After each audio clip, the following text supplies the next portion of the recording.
In the bitter cold of a Minnesota winter, temperatures drop mercilessly even during daylight hours. Allison Marshall sipped her coffee at the kitchen counter while checking the hospital shift schedule.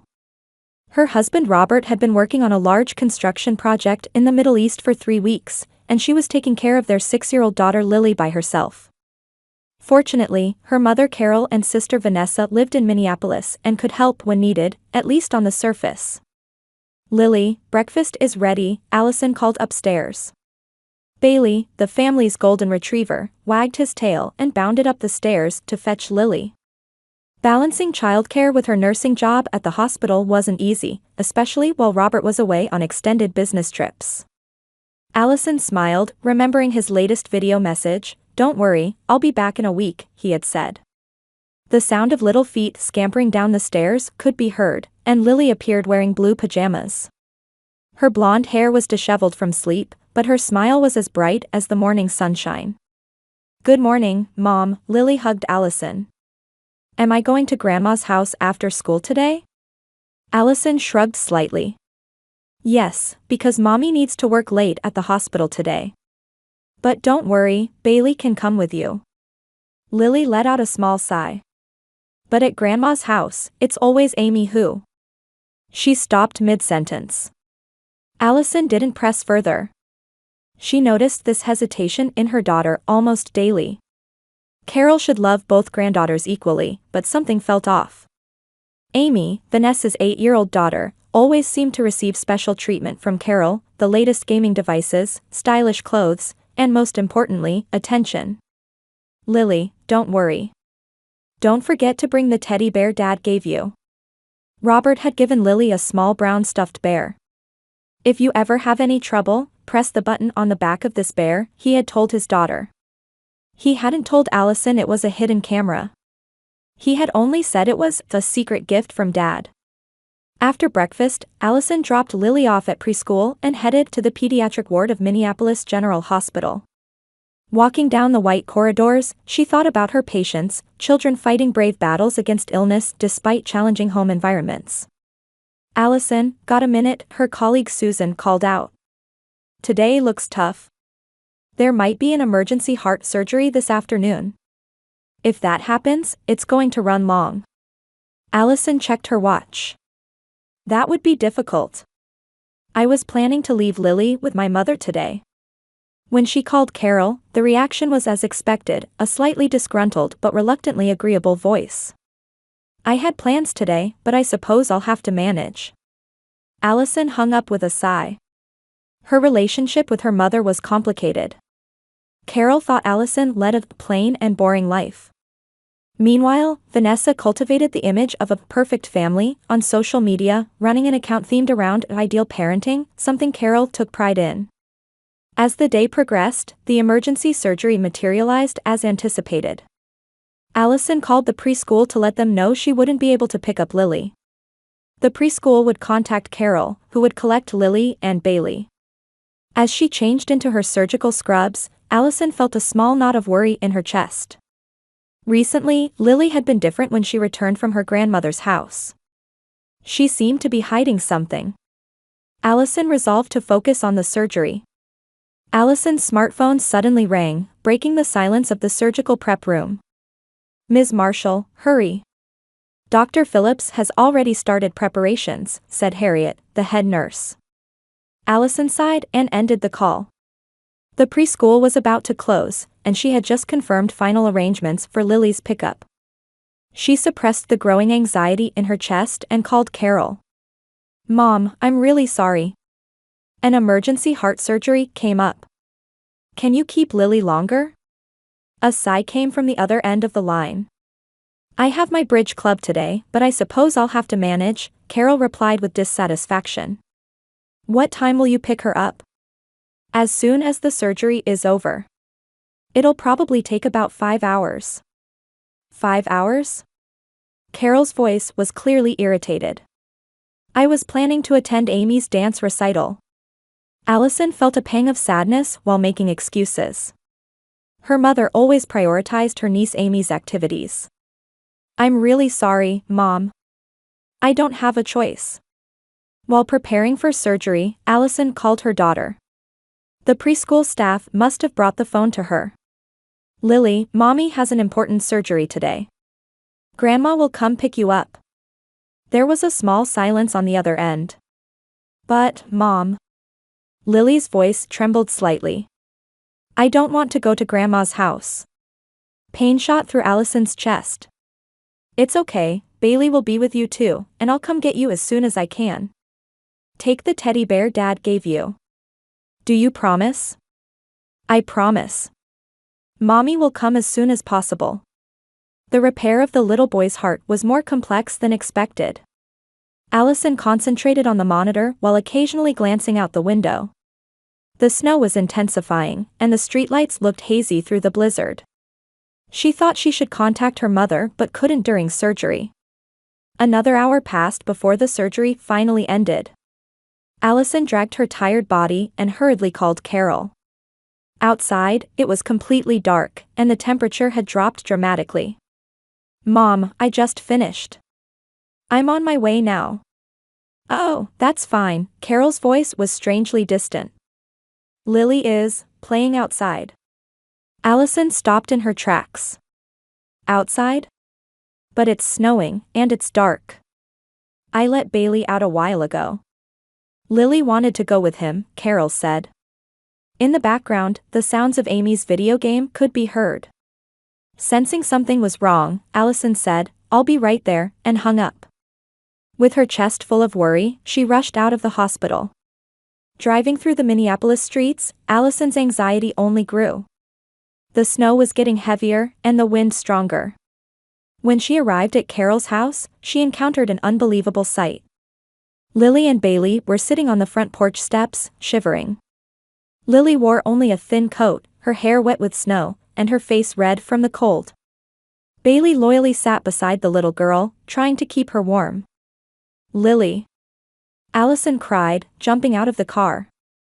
What happened? Why are you outside?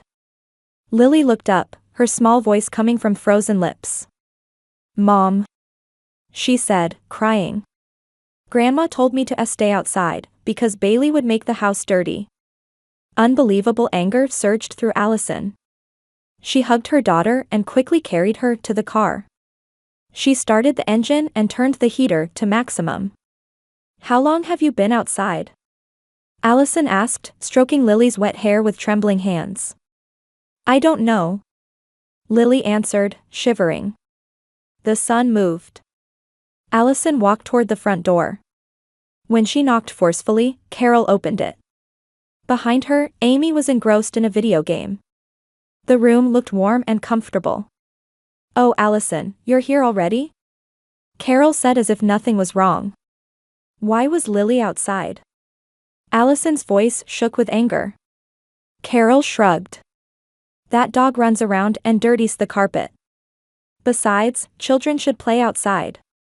In freezing snow? After dark? Allison demanded with an incredulous expression. At that moment, Vanessa appeared from the kitchen. Allison, you're overreacting. It's just a little cold. A little cold? It's 15 below zero tonight. Allison shouted. Vanessa laughed coldly. My child was inside playing games. Amy has good manners. She's not a spoiled child like yours. Allison was speechless with anger.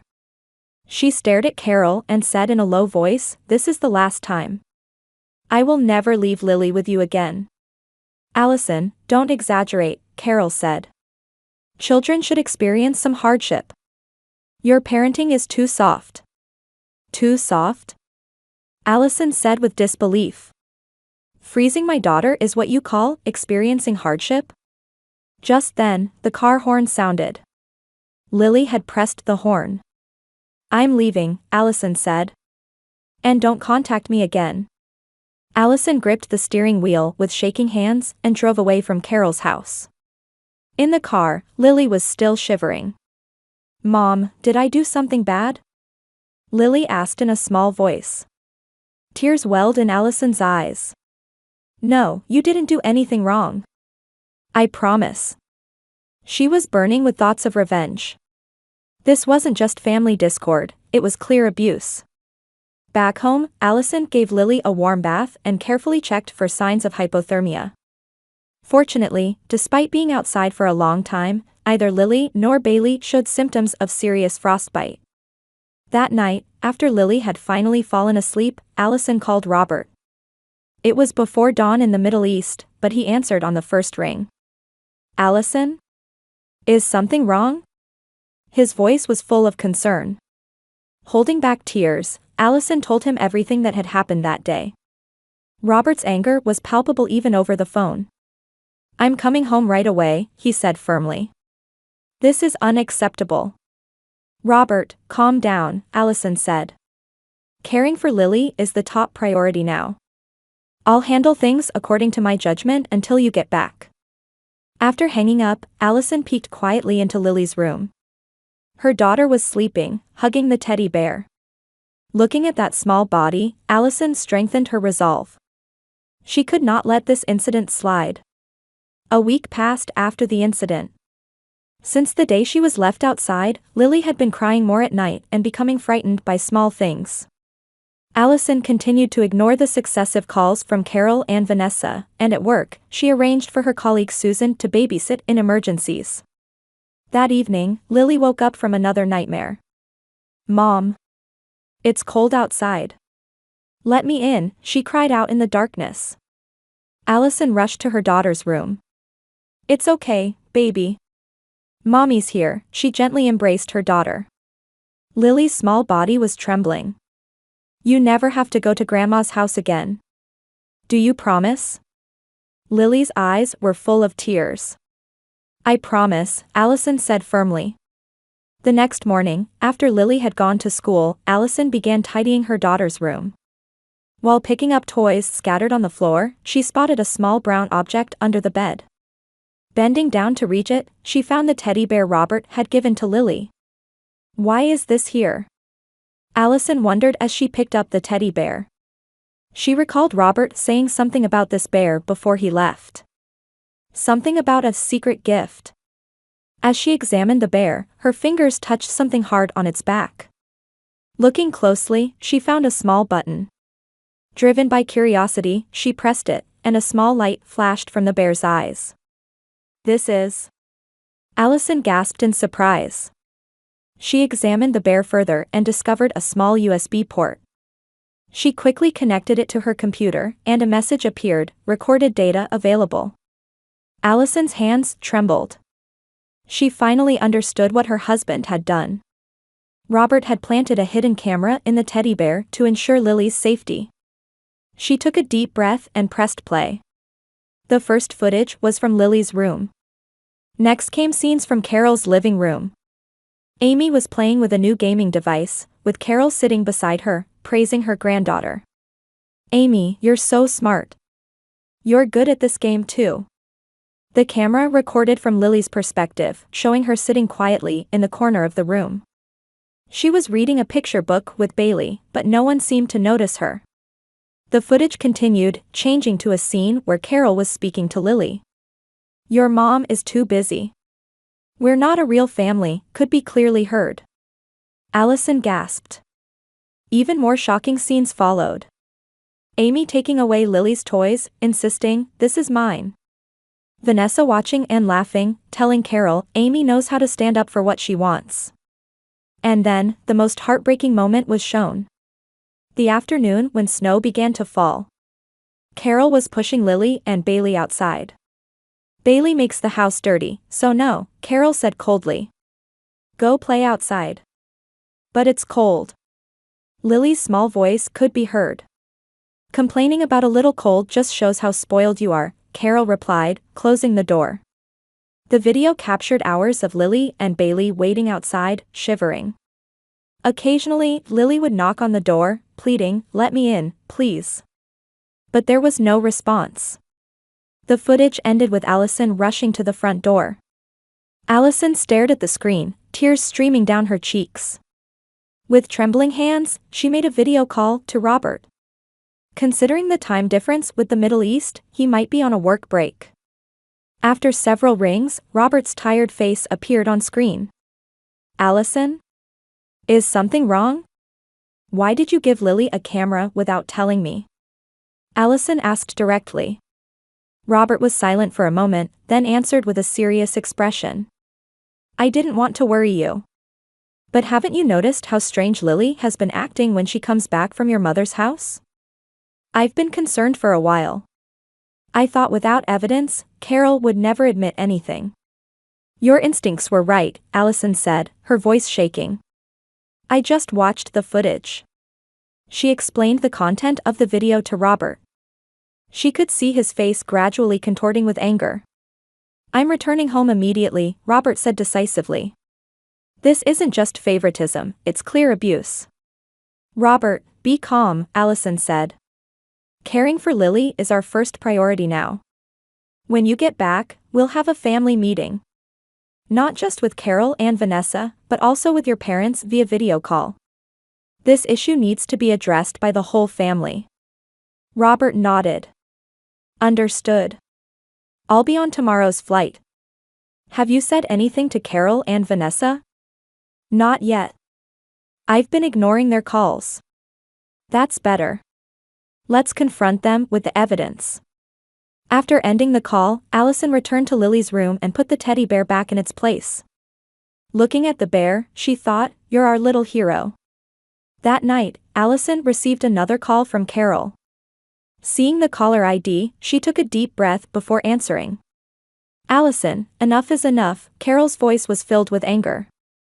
What do you mean by ignoring me for a week? Mom, Allison answered calmly. I don't want to talk now. We'll have a discussion with the whole family when Robert returns. What? Carol sounded surprised. You're involving Robert? How dramatic. It's not dramatic, Allison said quietly.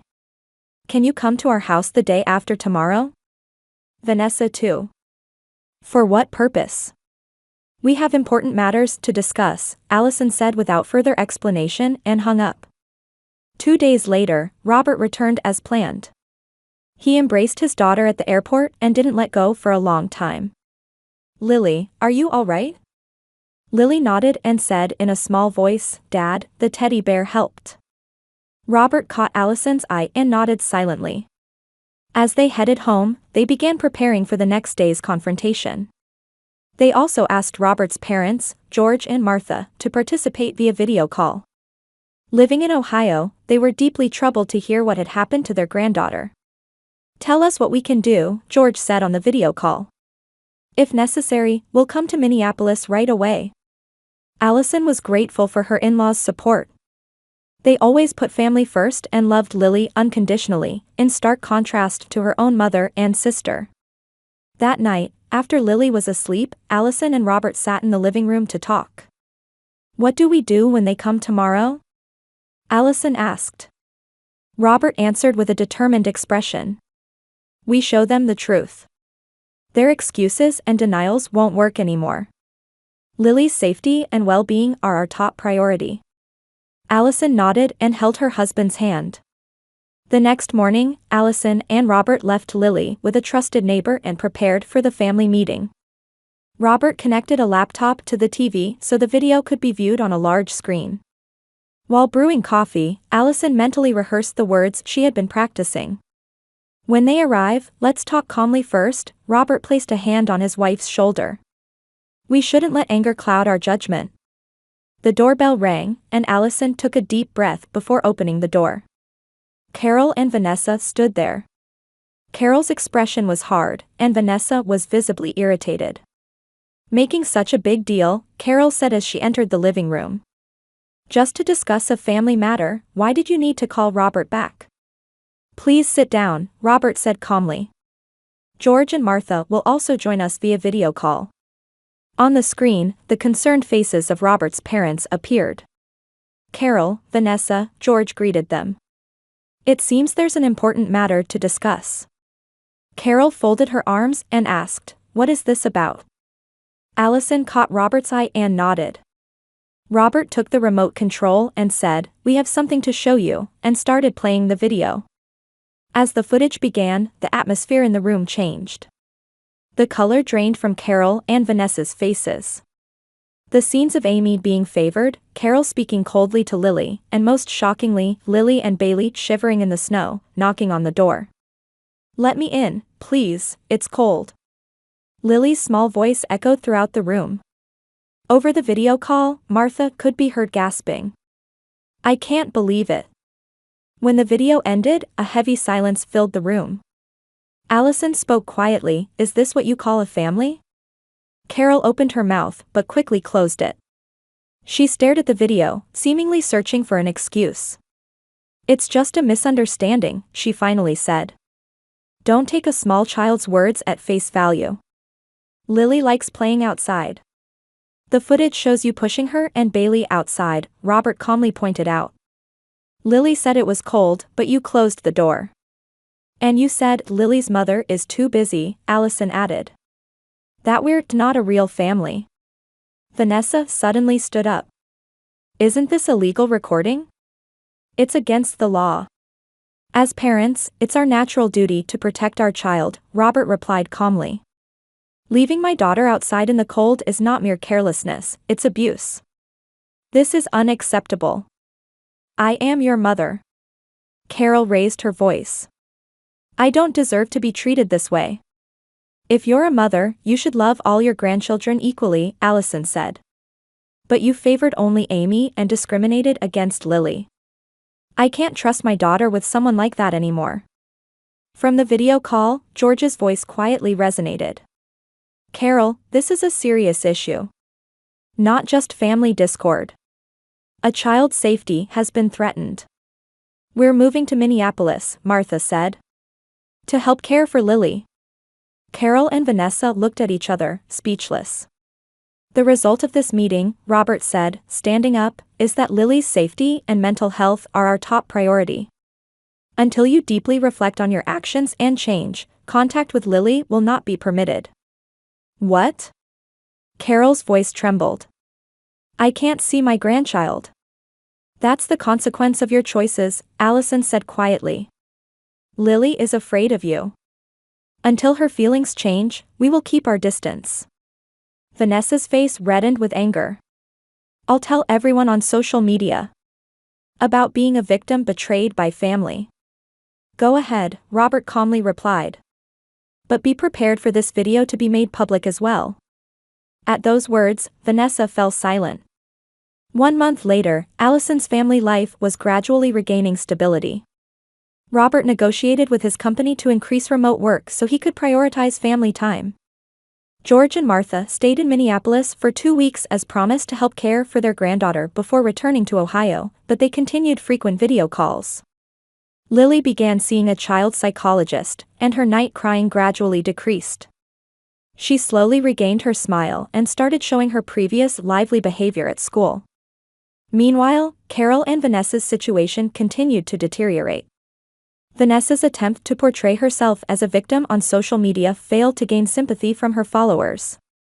Instead, critical comments like, "How could you favor only one grandchild?" increased. The followers of her perfect parenting account plummeted. One day, Allison heard interesting news from a colleague at the hospital. A parent-child relationship improvement program was starting at the local parenting support center, with workshops specifically targeting families dealing with abuse and discriminatory treatment issues. With hesitation, she emailed Carol information about this program, adding a brief message, "If you truly want to repair the relationship." She didn't expect a reply, but 3 days later, she received an unexpected response from Carol. "I'll think about it," was the concise answer. Around the same time, news came that Amy was having trouble at school. Her looking down on other children was becoming an issue, and the school counselor suggested she might be mimicking adult behavior at home. For the first time, Vanessa had to reconsider her parenting approach. 2 months later, Allison accidentally encountered Carol at the supermarket. Carol looked noticeably thinner and less energetic, prompting Allison to spontaneously speak to her. "Mom, how are you?" After showing a surprised expression, Carol answered in a dejected voice, "I'm attending that program." They decided to talk at a nearby cafe. Carol tearfully said, "I was wrong. I'm beginning to understand my behavior patterns through the program." I grew up receiving discriminatory treatment from my own parents, so I was unconsciously repeating that pattern. Though surprised by her mother's change, Allison couldn't immediately believe it. Do you really want to change? I want to restore my relationship with Lily, Carol answered with a serious expression. But I know it will take time. Your decision was right. Following this conversation, Allison carefully consulted with Robert. They began considering a gradual relationship restoration with conditions. Around this time, Vanessa also transformed her social media presence. She closed her Perfect Parenting account and instead started an honest blog called Journey to Face the Reality of Parenting. There, she began addressing her mistakes and surprisingly received positive responses. 6 months later, Allison's family permitted a conditional reunion with Carol. The first meeting took place in a park, with Robert present. Carol expressed a sincere apology to Lily. Lily, Grandma did something very bad. I hurt you, and I deeply regret it. I won't ask for forgiveness, but I want to cherish you from now on. Lily was initially cautious but accepted the new teddy bear Carol brought and nodded slightly. In her eyes, there was wariness but also a glimmer of hope. Carol began volunteering at the Parenting Support Center, particularly in workshops about the role of grandparents, where she anonymously used her own experience as an example. She started advocating to other elderly people about the importance of building healthy relationships with grandchildren. Sometimes we mistake harshness for love, she said in a workshop. But true love is unconditional acceptance. I paid too high a price to learn that. 3 years passed. In the twilight of a Minnesota autumn, a barbecue party was being held in Allison's backyard. 9-year-old Lily ran around with a smile, surrounded by Bailey and her friends. Her laughter spread throughout the garden, carried by the autumn breeze. Robert stood in front of the grill, chatting with George as he flipped hamburgers. He had successfully negotiated with his company to reduce overseas trips and prioritize family time. Having shifted to a project management position at the Minneapolis branch, Robert had become an indispensable presence at family events.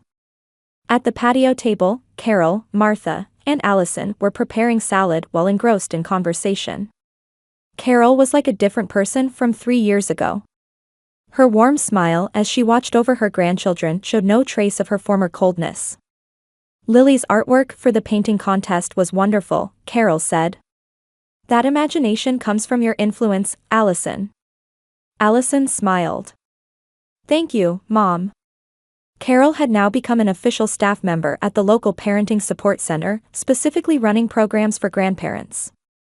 Her booklet, How Grandparents Should Love, had become well known in the region and was even published by a small publishing house. Will everyone come to Ohio for Thanksgiving again this year? George asked as he placed burgers on plates. Of course, Allison answered. Amy will be there too, and Vanessa and Scott.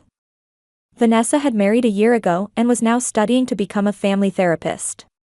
Her former Perfect Parenting account was gone, replaced by a blog themed on family growth and reconciliation. 11-year-old Amy had built a friendship-like relationship with her cousin Lily. During the party, Lily ran into the house and returned with a small wooden box. Look, she shouted to the family. It's time to open the time capsule. It was a time capsule created a year ago to commemorate the family's reconciliation. Everyone gathered as Lily carefully opened the lid. Inside were photos, letters, and a small teddy bear.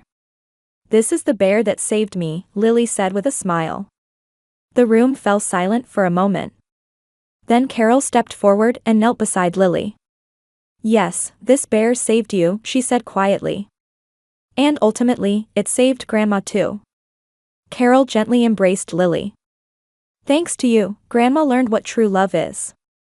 What's important isn't being perfect, Robert said. It's acknowledging mistakes, learning from them, and growing.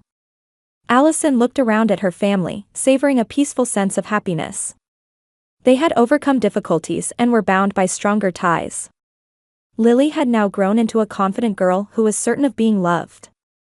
That night, after putting Lily to bed, Allison and Robert quietly gazed at the stars from the porch. Remember? The anger and fear from that time? Allison asked. Every day, Robert squeezed his wife's hand. But sometimes such crises become turning points. It became an opportunity for all of us to change. As stars shone in the Minnesota night sky, their story continued into a new chapter. They had learned that perfect families don't exist. What matters is supporting each other through difficult times and continuing to grow. That, they discovered, is the true essence of family.